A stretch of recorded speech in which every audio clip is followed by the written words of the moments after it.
ज्ञान Sanjeevani first channel को subscribe करें, शेयर करें। Guided and teaching by professor Shiv Gupta बने रहे इस वीडियो के साथ।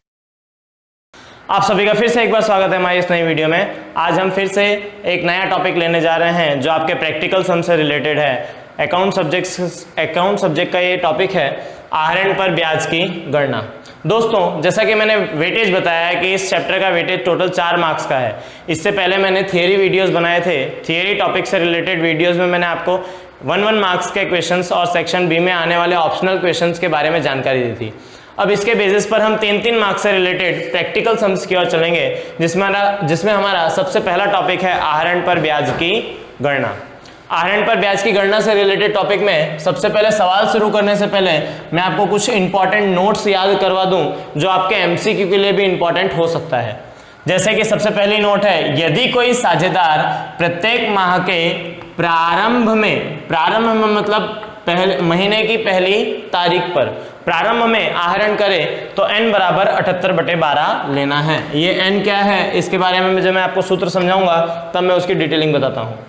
दूसरा पॉइंट यह है कि यदि कोई साझेदार प्रत्येक महीने के अंत में मतलब महीने की अंतिम तारीख पर अगर आहरण करता है तो उसके लिए आपको समय n बराबर 66/12 लेना है।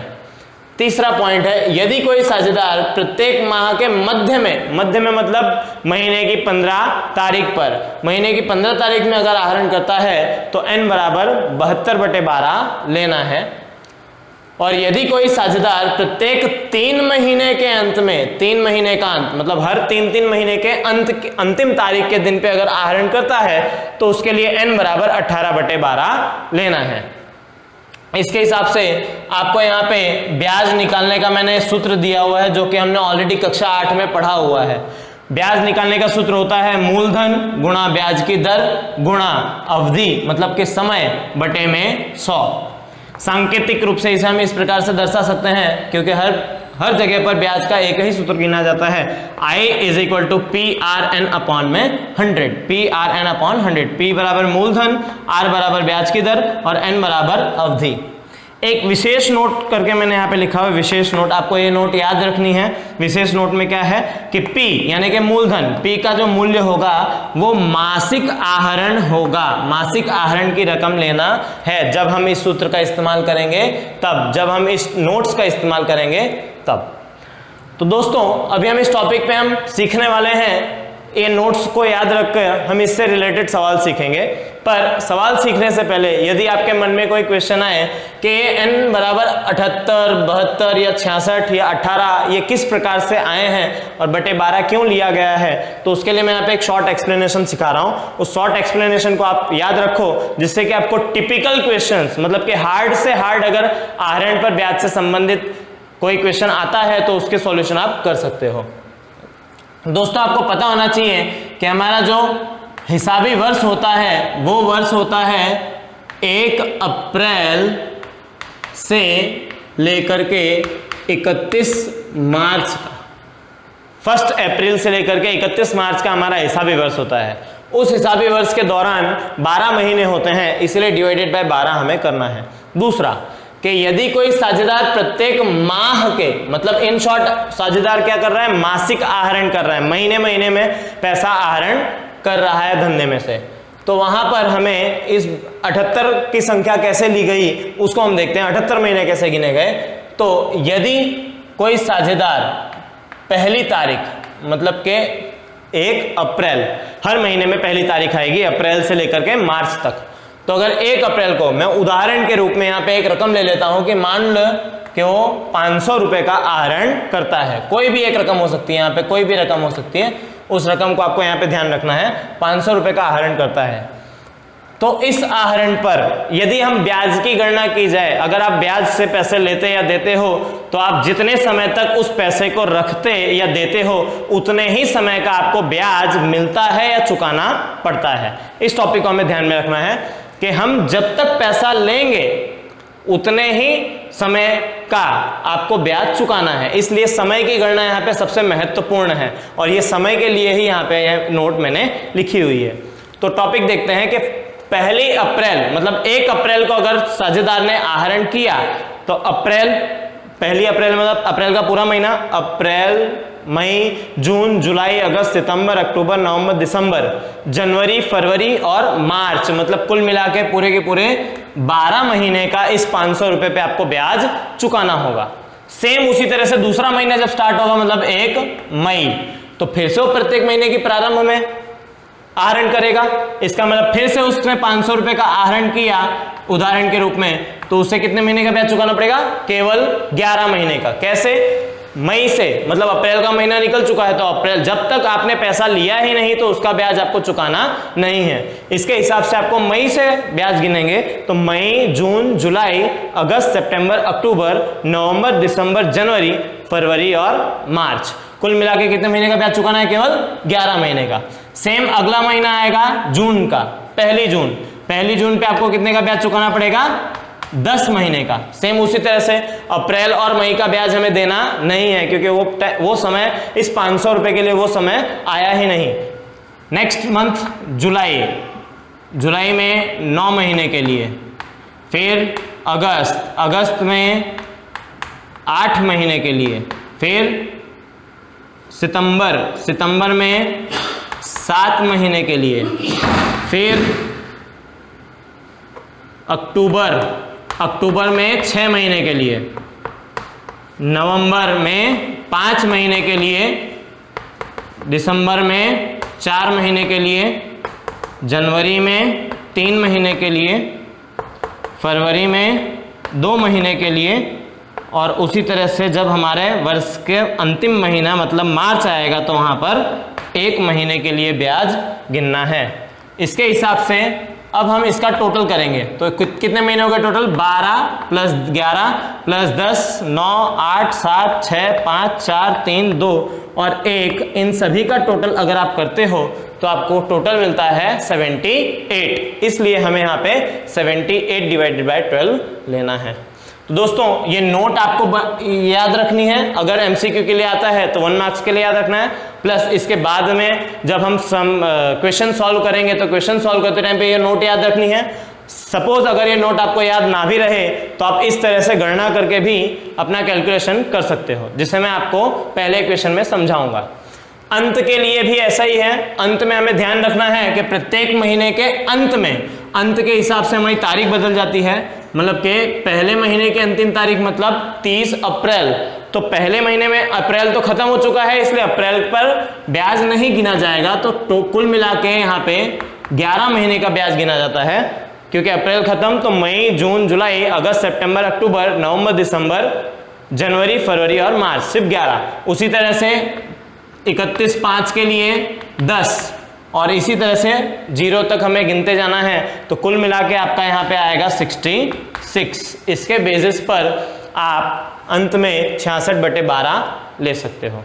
तो चलो दोस्तों अब हम सम की ओर आगे बढ़ते हैं। चलो दोस्तों अब हम सम की ओर चलते हैं। हमारा पहला सम है उदाहरण नंबर 1, जो आपकी टेक्स्ट बुक के पेज नंबर 14 पर आपको मिलेगा।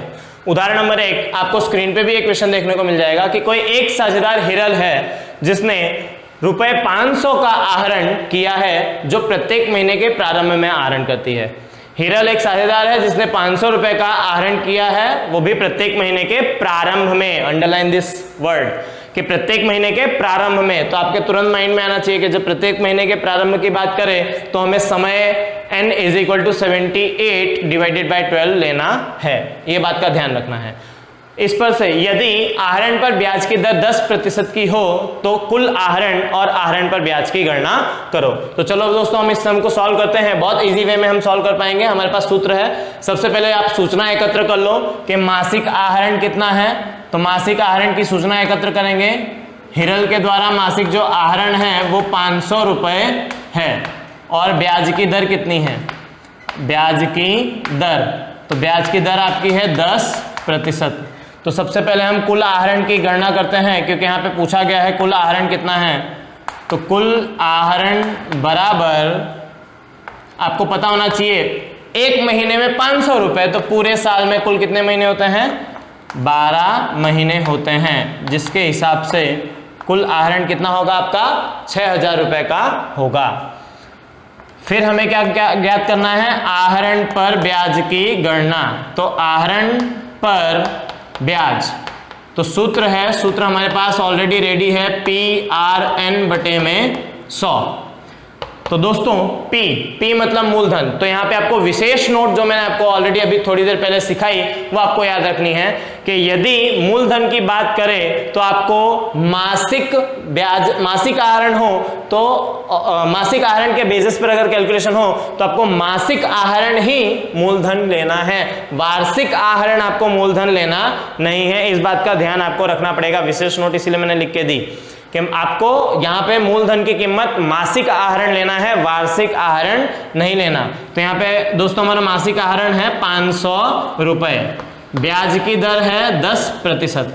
दोस्तों अगर आप इस परसेंटेज का साइन का इस्तेमाल करते हो तो बटे में 100 लिखने की आवश्यकता नहीं है, क्योंकि प्रतिशत का मतलब ही 100 पर गिना जाता है, इसलिए प्रतिशत का साइन इस्तेमाल करो तो बटे 100 लिखने की आवश्यकता नहीं है। अदरवाइज अगर आप 100 लिखते हो तो फिर आप प्रतिशत का साइन का इस्तेमाल मत करना।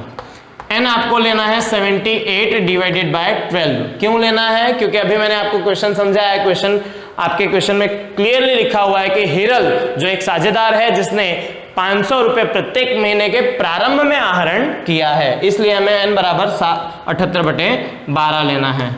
जब आप इसका कैलकुलेशन करोगे तो आपको इसमें 325 रुपए मिलेंगे। अच्छा, अर्थात कि आपके आहरण पर ब्याज की कैलकुलेशन क्या हुई? कुल 325 रुपए। दोस्तों इसी क्वेश्चन को मैं आपको उस बड़े मेथड के थ्रू, मीन्स अगर मासिक आहरण पर रकम चेंज होती रहे या कई और तरीके के ट्विस्ट हैं या तारीख बदल दी जाए बार बार, उसके बेसिस पर आप लॉन्ग क्वेश्चंस, लॉन्ग वे के रूप में कैसे क्वेश्चंस को सॉल्व कर सकते हो उसको हम सीख लेते हैं एक बार, क्योंकि ये सीखना भी हमारे लिए जरूरी है, क्योंकि टिपिकल क्वेश्चंस करने के लिए इस मेथड का ही हम इस्तेमाल करेंगे। तो सबसे पहले मैं आपको प्रेजेंटेशन बता दूं, यदि आपको 3 मार्क्स में क्वेश्चन पूछा जाता है तो शॉर्ट में, अगर आपके शॉर्ट सिंपल क्वेश्चन है तो आप शॉर्ट में इस तरह से कैलकुलेट कर सकते हो, और यदि आपको लॉन्ग तरीके से जाना है तो यहाँ पे इस तरह से बॉक्स बना करके आपको गणना करनी पड़ेगी। तो पहले मैं विवरण की बात कर लूं। विवरण प्रत्येक महीने में प्रारंभ की बात की है, प्रत्येक महीने में प्रारंभ मतलब मैं एक मान के चलता हूं कि हमारा 1 अप्रैल को स्टार्ट हुआ, 500 रुपए का आहरण किया है, इस आहरण पर 12 महीने का ब्याज गिनेंगे। कैसे गिनेंगे इसके लिए मैं ऑलरेडी बता चुका हूं, क्योंकि इस आहरण पर अप्रैल, मई, जून, जुलाई, अगस्त, सितंबर, अक्टूबर, नवंबर, दिसंबर, जनवरी, फरवरी और मार्च, कुल 12 महीने का आहरण हमें गिनना है। गुणा करते हैं हम इसका, कुल 6000 रुपए। सेम 500 रुपए मई महीने में, उस पर हम केवल 11 महीने का आहरण गिनेंगे। फिर सेम जून में फिर से 500 रुपए का आहरण, इस पे केवल 10 महीने का आहरण हम गिनेंगे। फिर जुलाई के लिए 500 रुपए पर 9 महीने का आहरण गिनेंगे। दोस्तों यहाँ पे समय का ही कैलकुलेशन महत्वपूर्ण होता है। समय का कैलकुलेशन यदि आपको आ गया तो इस तरह के क्वेश्चन सॉल्व करने में बहुत ही आसानी रहेगी। अगस्त के लिए हम 8 महीने का आहरण गिनेंगे। सितंबर में हम 7 महीने का ही आहरण गिनेंगे। अक्टूबर में 6 महीने का ही आहरण गिनना है। नवंबर में 5 महीने का आहरण गिनना है। दिसंबर में 4 महीने का आहरण गिनना है। जनवरी में 3 महीने के आहरण पर ब्याज गिनना है। फरवरी में केवल 2 महीने पर आहरण का ब्याज गिनना है। मार्च में केवल 1 महीने पर आहरण का ब्याज गिनना है। दोस्तों इस तरह से कैलकुलेट करना है। कैलकुलेशन के बेसिस पर अब यहाँ पे कुल रकम हम निकाल लेते हैं। तो कुल 78/12 तो मैंने ऑलरेडी आपको गिना दिया था। यहाँ पे कुल आपका आएगा 39,500। अब दोस्तों आहरण पर ब्याज की गणना कैसे करनी है?